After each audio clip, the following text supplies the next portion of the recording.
ಕಡಾಖಂಡಿತವಾಗೂ ವಾಸ್ತು ಅಂದ್ರೆ ವಿಜ್ಞಾನ. ಇದನ್ನೇ ನಾನು ಈ ಹಿಂದೆನೂ ಹೇಳಿದೆ.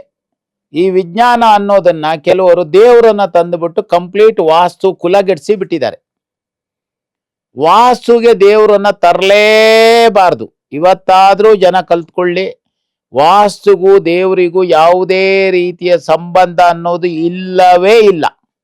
ದೇವರು ಅನ್ನೋದು ಅದು ದೇವಸ್ಥಾನದಲ್ಲಿ ಪ್ರತಿಷ್ಠಾಪನೆ ಆಗಿದೆ, ಆಗತ್ತೆ. ಅದಕ್ಕೊಂದು ಆಯ ಅಂತ ಮಾಡ್ತಾರೆ.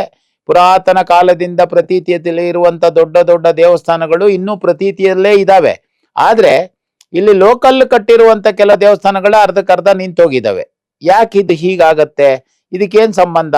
ಸರ್, ತಿರುಪತಿ ಫೇಮಸ್ ಆಗಿದೆ, ಧರ್ಮಸ್ಥಳ ಫೇಮಸ್ ಆಗಿದೆ, ಕುಕ್ಕೆ ಫೇಮಸ್ ಆಗಿದೆ, ಕೊಲ್ಲೂರು ಫೇಮಸ್ ಆಗಿದೆ, ಅನ್ನಪೂರ್ಣೇಶ್ವರಿ ಫೇಮಸ್ ಆಗಿದೆ, ಕೊನಾರ್ಕ್ ಫೇಮಸ್ ಆಗಿದೆ, ಈಗ ಅಯೋಧ್ಯ ಒಂದು ಬಂದಿದೆ, ಅದೆಲ್ಲ ಫೇಮಸ್ ಆಗಿದೆ. ಹೌದು, ಅವೆಲ್ಲವನ್ನ ಶಾಸ್ತ್ರೋಕ್ತವಾಗಿ ಮಾಡ್ತಾರೆ.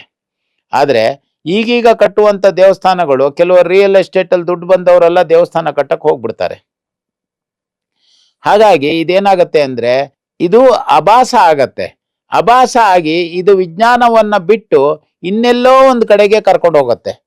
ಯಾಕಂದ್ರೆ ವಾಸ್ತು ಅನ್ನೋದು ನಾನು ಪದೇ ಪದೇ ಹೇಳ್ತಾ ಇದ್ದೀನಿ, ನೇಚರ್ ಬ್ಯಾಲೆನ್ಸಿಂಗ್ ಅಂತ. ನೇಚರ್ ಬ್ಯಾಲೆನ್ಸಿಂಗ್ ಅಂದ್ರೆ ಸಿಂಪಲ್ ಮಾಡ್ಕೊಂಡ್ಬಿಡ್ಬೇಕು ಜನ. 4 ನೀರಿನ ಮೂಲೆಯಲ್ಲಿ ನೀರನ್ನ ಇಟ್ಬಿಡಿ, ಬೆಂಕಿಯ ಮೂಲೆಯಲ್ಲಿ ಬೆಂಕಿನ ಇಟ್ಬಿಡಿ, ಗಾಳಿಯ ಮೂಲೆಯಲ್ಲಿ ಗಾಳಿನ ಇಟ್ಬಿಡಿ, ನೀರಿನ ಮೂಲೆಯಲ್ಲಿ ನೀರನ್ನ ಇಟ್ಬಿಡಿ ಅಂತ. ಇದನ್ನೇನ್ ಮಾಡ್ತಾರೆ? ಈ ವಿಜ್ಞಾನ ಬಿಟ್ಟೇ ಬಿಡ್ತಾರೆ. ಯಾರೋ ಒಬ್ರು ಕುಬೇರ ಮೂಲೆ ಅಂತ ಕರ್ದ, ಅವನದೊಂದು ವಾಸ್ತು. ಅದು ಏನು ಕುಬೇರ ಮೂಲೆನೋ ಅದು ಅವನು ಎಲ್ಲಿ ಕಂಡಿಡ್ದೋ ನನಗಂತೂ ಗೊತ್ತಿಲ್ಲ. ಇನ್ನೊಬ್ಬ ದೇವ್ರ ಮೂಲೆ ಅಂತ ಕರ್ದ, ಅದೊಂದು ವಾಸ್ತು. ಆ ದೇವ್ರ ಮೂಲೆ ಅನ್ನೋದನ್ನ ಎಲ್ಲಿ ಕಂಡಿಡ್ದನೋ ಅದು ನನಗೆ ಗೊತ್ತಿಲ್ಲ. ಆಕ್ಚುಲಿ ಈಶಾನ್ಯ ಅಂದ್ರೆ ಸೂರ್ಯ ಪರಮಾತ್ಮ ಒಳಗಡೆಗೆ ಬರುವಂತ ಜಾಗವನ್ನ ಈಶಾನ್ಯ ಅಂತ ಕರೆಯೋದು. ಅಲ್ಲೇ ನೀರಿಡ್ಬೇಕು, ಅಲ್ಲೇ ಬಾಗಿಲು ಇಡಬೇಕು ಅನ್ನೋದು.